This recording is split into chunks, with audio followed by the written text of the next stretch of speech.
Yo, what up, y'all? It's your boy Rob coming back at you once again with another video. So before we get started, you already know what to do.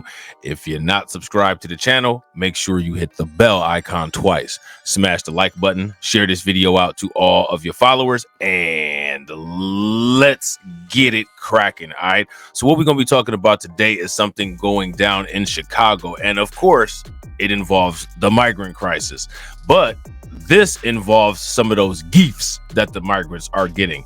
They got free 99 move-in discounts from this property owner up in Chicago. Now, I don't know this guy's history, so I don't want to speak ill of him and say that he has or hasn't done certain things. But anytime I hear something like this, what I always want to question is these people who are going above and beyond to do things to service the migrants, to provide migrants with ease of access to resources. Have they done this for people who are from Chicago, American citizens?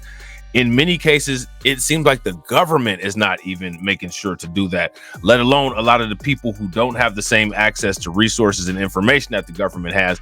And it's because the government has come with this propaganda. You see it in the state-sanctioned media where they're trying to spin a certain narrative about this migrant crisis, and what they really want people doing is operating on autopilot and not critically thinking about these kind of things. In most cases, right, if you go to move into an apartment, they're going to want you to have a credit check. You're going to have to show your social security card. You're going to have to show your driver's license. You're going to have to show proof of insurance. You're going to have to show, and when I say proof of insurance, yes, renter's insurance. You're going to have to show proof of income. You're going to have to be able to be approved for utilities, electric, gas, whatever it is that you might be paying. All of these things, you're going to have to get a credit check, background check. If you got evictions on your record, those might disqualify you, or you got to explain them.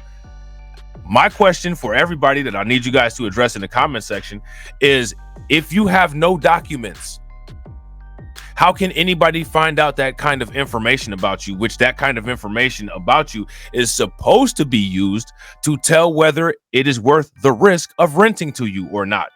Renting for free to people who have no documents is a high risk activity that I guarantee you no insurance underwriter in their right mind would recommend.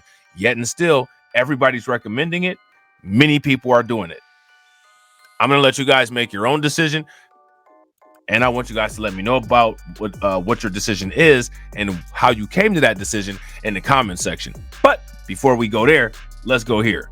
Today, food was delivered to families staying in this South Shore building.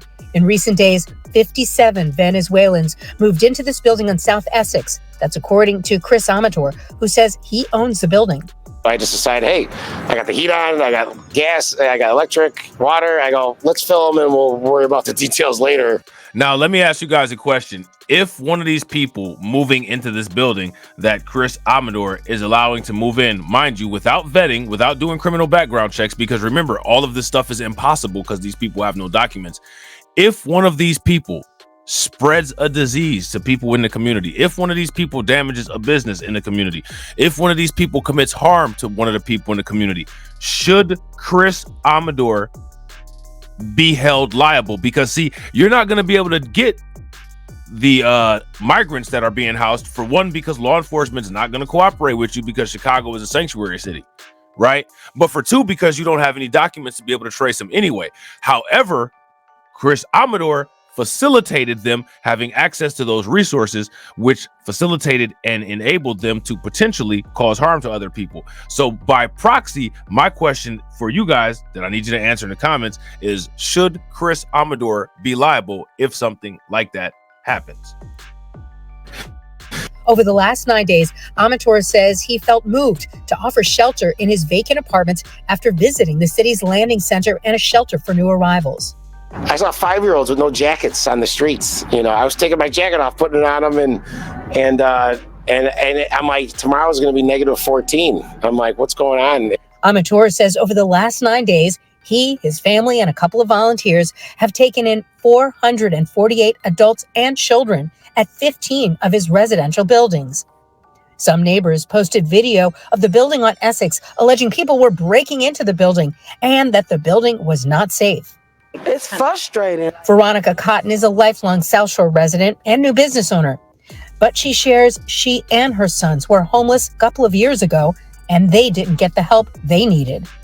Not saying. So now what this shows is the concern that I had in regards to our people who are American people who are from Chicago getting the same extent of assistance, or have they gotten the same extent of assistance? And despite the popular narrative, they're not getting it. As you can see here, this woman and her family were locked out and blocked out of opportunity when she needed it the most. And America just turned their head away from her to provide assistance that she's paid into the tax system for, which is supposed to be something that she's able to fall back on in a case of a hard time. And they gave that to someone who's never paid a dime of tax dollars here. Make it make sense. And that is not right to help them, but it's not right for others not to get help as well. Amateur tells us there was no break-in on Essex. While he acknowledges his impromptu efforts to help new arrivals was not the most organized, today we even saw windows being unboarded. But he says... Now, let me ask you guys this question. Do you guys think that these migrants who are moving in, part of the move-in conditions is that they help him renovate this building? What do you guys think? He wanted to do something. I just decided to submit my free will and do God's plan, and I feel that, you know, I'm just going to keep doing what is right, and wherever the chips fall, that's not up to me. Amateur challenges other building owners to step up during this crisis. Yeah, okay. Now, let me ask you guys this question. Do you guys agree with what Amador says? Do you guys think that Amador has some ulterior motives? Do you think that other property owners like him should, quote unquote, as he says, step up? Or do you guys think that people should use legal pathways to enter the country so that they're not putting a strain on the immigration system, so that people can get processed properly and that there's not giant surges of people coming in, which cause the kind of situations that we're dealing with now? Let me know in the comment section. All right, I hope you guys enjoyed the video. Make sure that you guys smash that like button. If you guys have not hit the bell and subscribed, hit the bell and subscribe.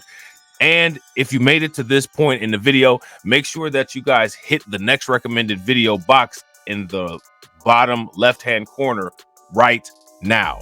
All right, peace.